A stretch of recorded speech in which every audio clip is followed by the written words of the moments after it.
Audiobook Academy Biography presents Theodore von Karman.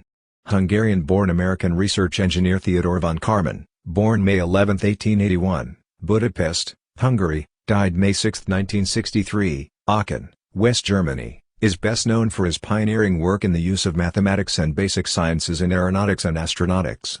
His laboratory at the California Institute of Technology later became the National Aeronautics and Space Administration, NASA, Jet Propulsion Laboratory.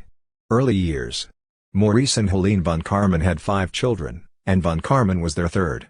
Minta, Model Gymnasium was founded by his father, who was a professor at Budapest's University of Science and Technology and the head of Hungary's Ministry of Education. George de Hevesy and Leo Szilard were also students there. Von Karman exhibited a natural mathematical capacity at an early age and was well on his way to becoming a child prodigy when his father, worried that he might become a mathematical freak, directed him toward engineering.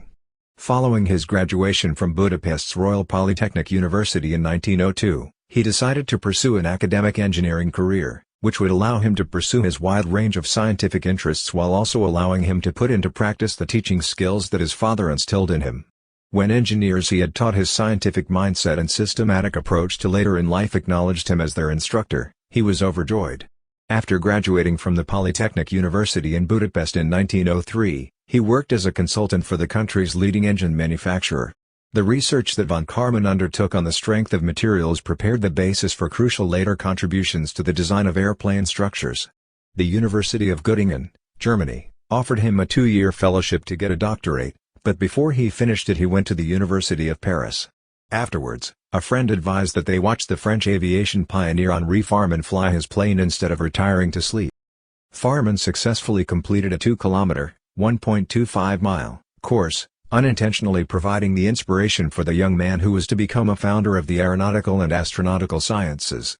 Shortly thereafter, Ludwig Prandtl, a pioneer of modern fluid mechanics, persuaded von Karman to return to Göttingen as his assistant on dirigible research and to complete his degree. The environment at the university was excellently suited to nurture von Karman's talents. In particular, he responded to Felix Klein's school, which emphasized the maximum use of mathematics and the basic sciences in engineering in order to promote technical efficiency. For the first time in 1911, he analyzed the vortices that form behind a bluff body, one with a wide, flattened front, in the flow of a fluid stream. One of the most prominent illustrations of the importance of his analysis is the 1940 collapse of the Tacoma Narrows Bridge in Washington State, the United States. The Aeronautical Institute in Aachen, Aix-la-Chapelle, Germany, appointed him its director at the age of 31 in 1912, after a brief stint at the College of Mining Engineering in Budapest, Hungary. He served in that position until 1930. During World War I, he was drafted into the military and worked at Austria's military aircraft factory in Fischamend on the first tethered helicopter capable of hovering. After World War II, as his international fame expanded, so did the institute's renown as well. Students from around the world flocked to his school because of the intellectual and social environment he had built. At Innsbruck in 1922, he helped organize an international conference on air and water dynamics to help men and women who had been separated by the war re-establish touch and friendships. With von Karman as honorary president, the International Union of Theoretical and Applied Mechanics was founded in 1946 out of this gathering and continues to host quadrennial congresses to this day. Von Karman did not have a personal life outside of his career. After moving to the Netherlands in 1923, his mother and sister, Josephine, lived with him for the rest of their lives, first in Aachen and then in Pasadena. Until her death in 1951 in the United States, his sister served as his manager and hostess. Von Karman was unable to work for several months after his sister's death because of his intense depression following her death. Work in U.S. In the 1920s, he began traveling extensively as a lecturer and industry consultant. The Guggenheim Aeronautical Laboratory, GALSIT, at the California Institute of Technology, CAIT, and the Guggenheim Airship Institute in Akron, Ohio, both beckoned to him after his first trip to the United States in 1926. While he was first hesitant, the looming threat of Nazism convinced him to agree. He had no regrets about making the choice. After receiving the inaugural National Medal of Science from President John F. Kennedy, he devoted his brain to the country he became a citizen of in 1936. His laboratory at the California Institute of Technology quickly re-established itself as a hotspot for those in the aviation sciences after he arrived there. During this time, He became a founding member of the U.S. Institute of Aeronautical Sciences, and he served as a consultant to different American businesses and the government. Throughout his career, he made significant contributions to fluid mechanics, turbulence theory, supersonic flight, mathematics and engineering, aircraft structures, and wind erosion of soils. His engagement in the advancement of astronautics was a good example of his adaptability. While most academics were skeptical of rocket propulsion and its potential applications, he encouraged a small group of his pupils to pursue their passion for the subject in 1936. An Army Air Corps-sponsored study at his laboratory was launched within 2 years on the use of rockets to boost conventional aircraft performance and minimize the distances they could be launched. In 1940, von Karman and Frank J. Molina demonstrated for the first time since China's discovery of the black powder rocket in the 10th century that a stable, long-duration, solid propellant rocket engine could be designed.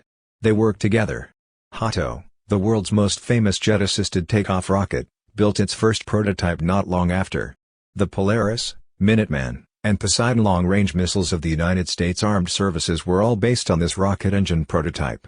First American manufacturer of liquid and solid propellant rocket engines was Aerojet General Corporation, founded by von Karman in 1941 at the California Institute of Technology in 1944. He became a co-founder of the present NASA Jet Propulsion Laboratory, which at the time was conducting long-range missile and space exploration research for the U.S. Ordnance Department. On his return to the institute in 1944, von Karman could look back on his involvement with several major contributions to rocket technology: America's first assisted takeoff of aircraft with solid and liquid propellant rockets, the first flight of an aircraft with rocket propulsion alone, and the development of spontaneity.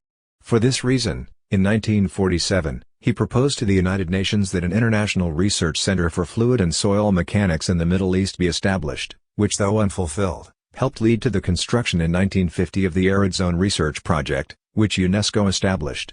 As head of the Advisory Group for Aeronautical Research and Development, AGARD, until his death, he proposed the notion of bringing together the aeronautical engineers of NATO member nations to collaborate on research and development. The International Council of Aeronautical Sciences, ICAS, was founded in 1956, and the International Academy of Astronautics was established in 1960 as a result of his efforts. Under his leadership, the Academy sponsored the first international symposium on the basic environmental problems of man in space in Paris in 1962, which brought together scientists from the US, the USSR, and other countries for the first time to share knowledge on the topic. His research on the relationship between science and technology was funded by NATO and carried out between 1960 and 1963.